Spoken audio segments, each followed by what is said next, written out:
So let us proceed to sample problem number 2. A reinforced concrete beam has a width of 300 mm and an effective depth of 600 mm.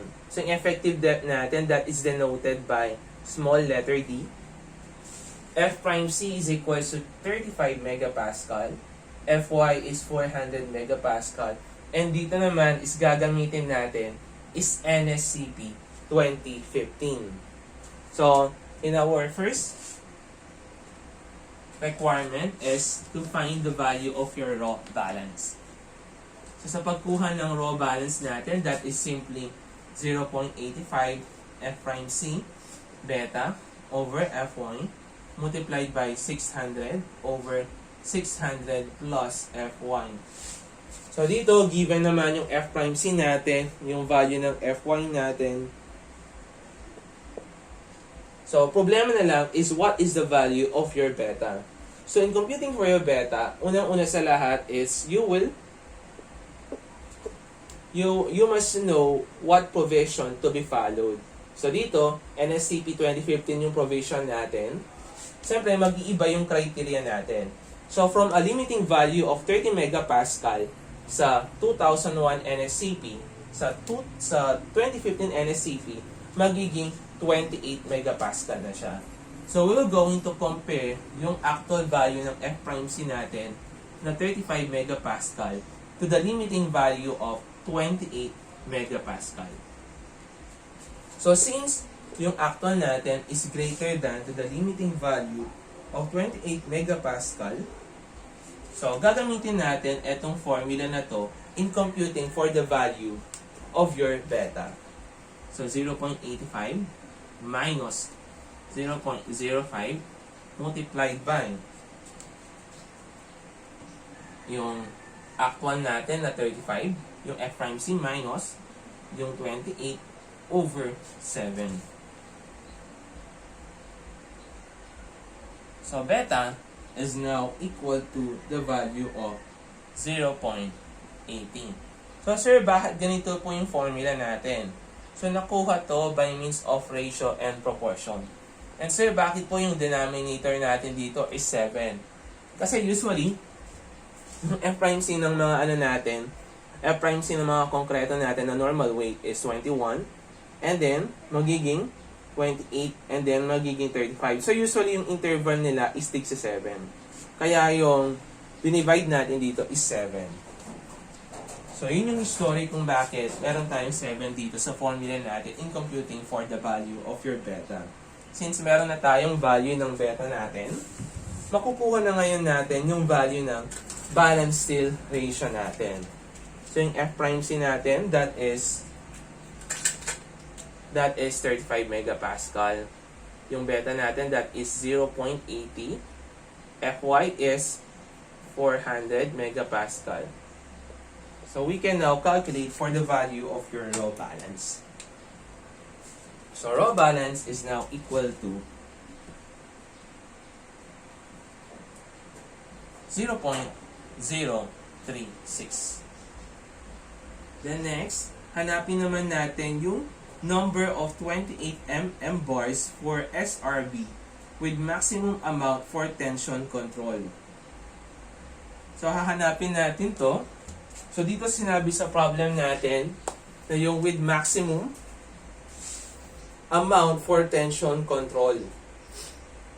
So, nasabi yung maximum. So, hanapin ngayon natin is yung raw max natin.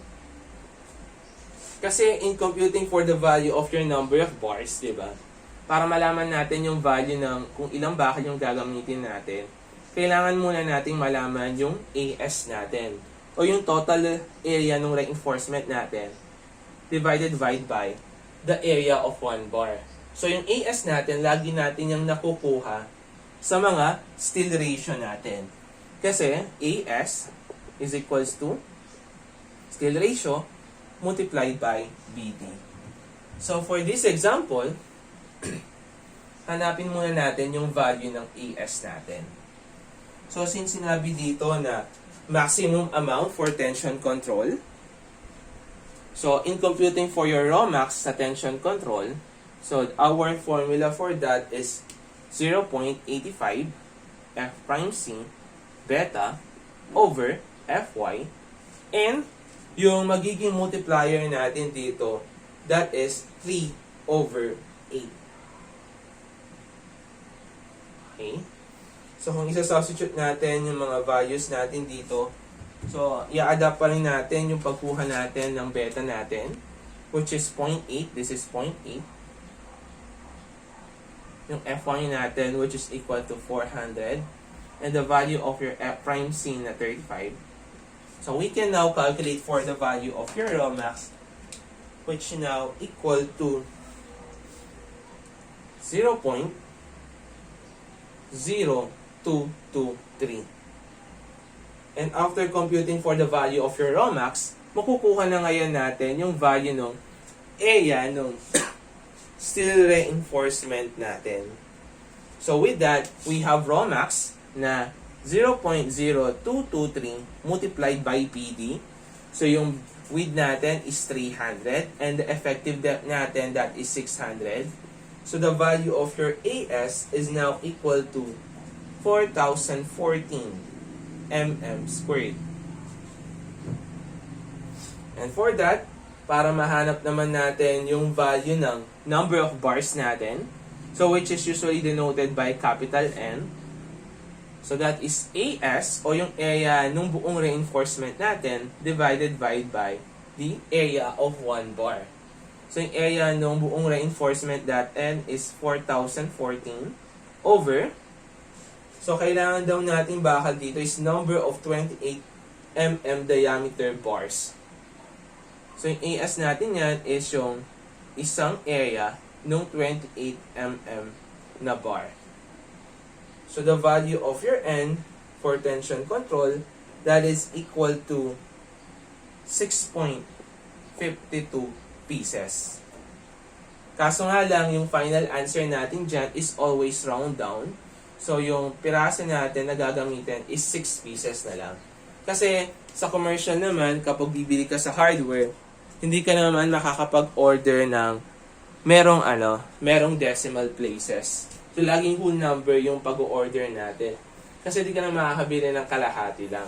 So, dito, you are required to na i-round down natin into 6 pieces. Kasi nga, mangyayari is, eto niyan, hindi natin siya pwedeng i-round off. Nira-round down natin siya. Kasi kapag ni-round off natin siya, magiging 7 pieces siya. Kasi 6.52, round off niya is 7. So, mangyayari is, yung behavior ng beam mo may fail or may fall at transition control region. Okay? Dito sa problem natin, yung tinatanong dito is tension control.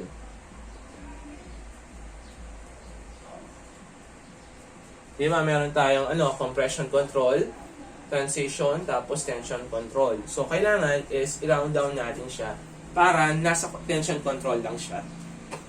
Next naman is yung number of 28 mm diameter bars for SRB with maximum amount for transition control.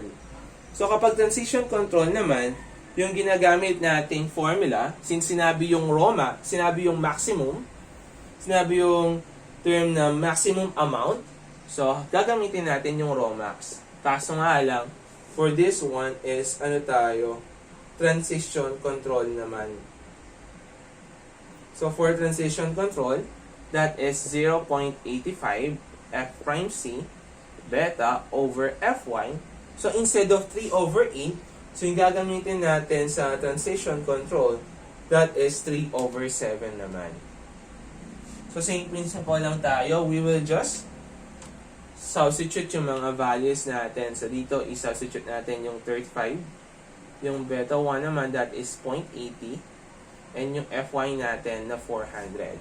So, you will have a value of your raw max, which is equal to 0.0255.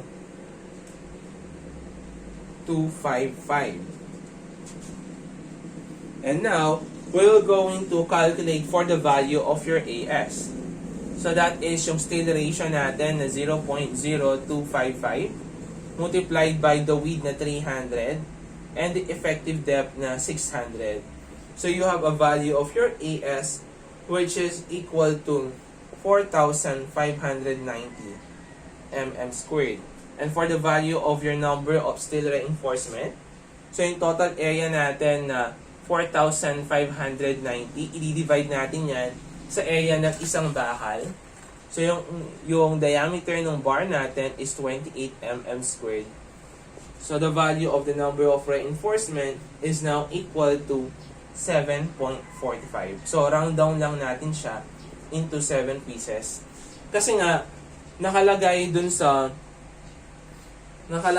sa problem natin number of 28 mm diameter bars for SRB with maximum amount for transition control. So nandun yung word na transition control, kaya nira-round down natin siya. Pero kung wala yon, wala yung mga terms na tension control o kaya yung transition control, anong talaga natin? Nira-round up talaga natin siya sa estimates. Pero kapag narinig niyo yung term na tension control at saka yung transition control, so nira-round down natin sila para